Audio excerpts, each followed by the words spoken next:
Ask a child to paint a car and he will undoubtedly paint it red. That's all you need to know about Ferrari. Enzo Ferrari. After his father and brother died from a terrible illness, Enzo decided to make his dreams come true and began competing in car races. In an instant, he went from being a mere driver to creating his own racing car and competing with it. Little by little, the whole world would discover who Enzo was and the legacy he left with his brand, Ferrari. The story begins on February 18, 1898, in a provincial capital called Modena, Italy, where two young people, Alfredo Ferrari and Adalgisa Bisbini, welcomed the birth of their second child, Enzo. Alfredo Ferrari, the father, was a metal worker who ran a small workshop where he manufactured components for the Italian railway. His mother, Adalgisa Bisbini, was dedicated to taking care of the home and family, as was common in those days.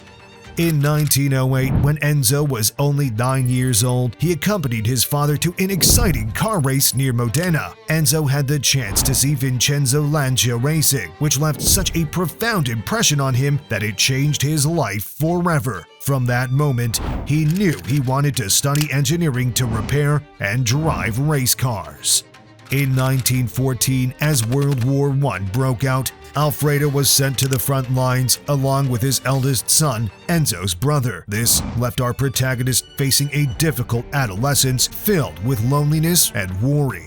But things would take a turn for the worse at the most tragic time, as Alfredo and Enzo's older brother succumbed to a terrible disease during the war, typhoid fever. Enzo withdrew into himself, facing this heartbreaking situation at just 18 years old. But he remained determined. He was certain he would make his father and brother proud wherever they might be.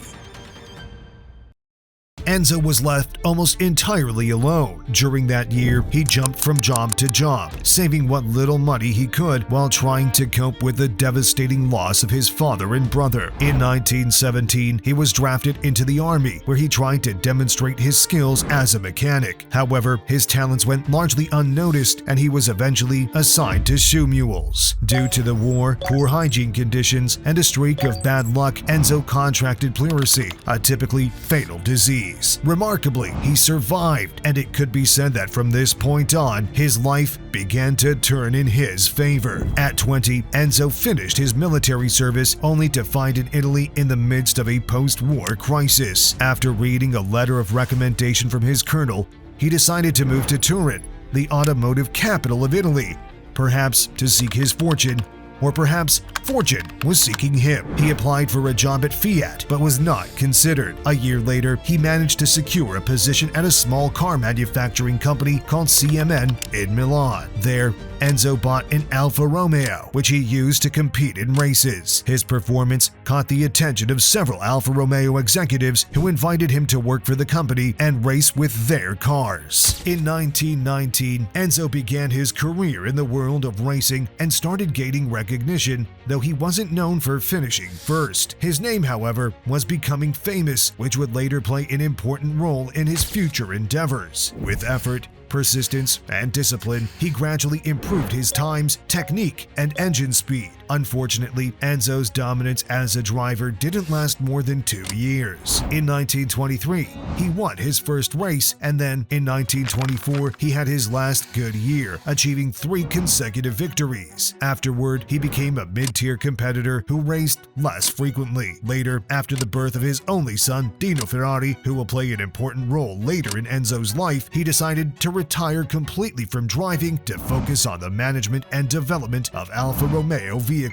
As I mentioned earlier in this story, Enzo Ferrari was an icon, a brand, a turning point in the world of motorsport. But although we might think his life was full of success and joy, it was marked by many ups and downs. Soon, Enzo's life would once again be overshadowed by a dark cloud from which he would struggle to emerge. Enzo had built a great team in the Alfa Romeo workshops. helping him design race cars. He was so important and influential within the workshop that many of his employees had been personally convinced by him to leave Fiat and work with him at Alfa Romeo. He was truly a leader and a great employee within the workshop. Enzo led the design of a car called the P1 for a highly important tournament known as the Italian Grand Prix. The driver, Ugo Sivocci, was a close friend of Enzo's, and tragically, he died while driving the car Enzo had built for the competition during a warm-up lap where he veered off track and crashed. This was a devastating blow for Enzo, plunging him back into depression. As I mentioned, this story is full of highs and lows. Seeing his first failure as a designer, he decided to risk everything for a second chance. He convinced a good friend who worked with him at Fiat to come to Alfa Romeo to fix the P1, the car that had taken his friend's life. By perfecting it, they managed to create the P2, whose effectiveness was immediate, breaking all track records and taking first place by a large margin. This achievement allowed Enzo to rise significantly within Alfa Romeo, leading to the creation of his own racing team within the company, which he named Scuderia Ferrari. His Scuderia quickly became known for producing the best race cars, all of which shared the common trait of being red. Despite things turning in Enzo's favor again in the racing world, his family life began to darken once more.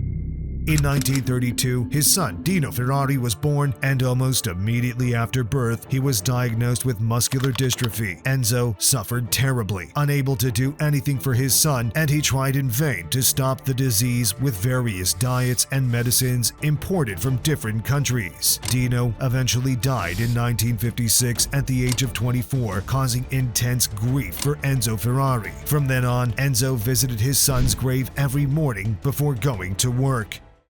In 1939, World War II began, and Mussolini, along with Germany, launched their invasion. Alfa Romeo severed ties with Enzo Scuderia, forcing him to work with the fascist government to survive financially, both for himself and the Scuderia. This wasn't enough to prevent the Allied forces from bombing the company in 1944, but it was rebuilt 2 years later. After the war, Enzo believed the world was ready to return to racing, so he decided to create the Ferrari 125, which would compete in the first post-war race in Italy. Just minutes before the end of the race, the car failed and the engine exploded. At that moment, Enzo vowed never to watch a race live again, and he kept that promise. Enzo began developing unprecedented vehicles with speeds never seen before. Ferrari started winning almost every competition, but the cost of racing was enormous, and Ferrari was running out of money. Despite his complete lack of interest in the idea, Ferrari began selling road-going versions of his cars, which eventually made him a fortune. Over time, everything became about racing, victories, and competition between car manufacturers. The truth is, we cannot say that Enzo's life was the best life in the world, not even the life of a magnate as he's known today, nor a life that allowed him to be fully happy. The devastation of war and family losses were mental wounds that he could never overcome. As for Enzo's death, he fell seriously ill with kidney disease in 1978 after spending a long time bedridden. On August 14,